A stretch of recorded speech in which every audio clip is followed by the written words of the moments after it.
A lot of people were talking about the Make a Baby, the photo that you posted about like the cover art. We were trolling a little bit. We were trolling a little bit. Were you expecting the reaction that you got from that? Kind of. Yeah. I mean, I kind of knew it was going to be pandemonium on my in the comment section. We had to call, Kate, my wife, and I called our parents the night before, and we're like, listen, there is a photo coming out tomorrow of a pregnant belly. It's not us. We're not pregnant, which they were very grateful for because I think they would have died if they found out on social media. Totally. But it did the job. We got people talking, and it was, you know, just a fun marketing thing for the song. Yeah. How much fun was it making that song?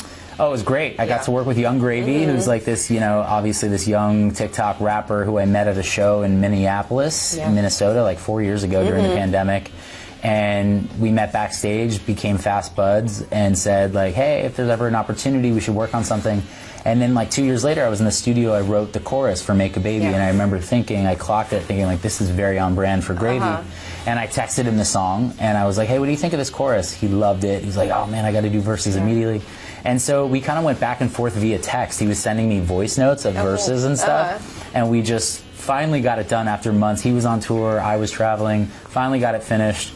But yeah, it's just a fun, kitschy song about, you know, the strange places and things you have to do in order to get pregnant, I suppose. Right, I guess so. Was your wife like, are you trying to not so subtly tell me that you want to make a baby? Well, it was, I mean, the inspiration kind of started from the idea, because we had a conversation about starting a family, and it's like, you know, the things that you have to do in order to actually get the timing right on that kind of thing is not always the sexiest. You know, it's like you have to perform at weird hours of the day sometimes, and so it was sort of like that was sort of the inspiration for it, and then it turned into more of this goofy thing. But yeah, she loves the song. I'm sure. Yeah. How does she feel when you write songs about her? Is she all I think she's got, you know, she's gotten used to it by now. She's got a soft spot for it for sure. Kody is she's the best, but she's definitely sometimes a hard nut to crack. Like, and once I do get like hit that soft spot, like watching her melt is my favorite thing because it's a hard thing to do. Sure. So,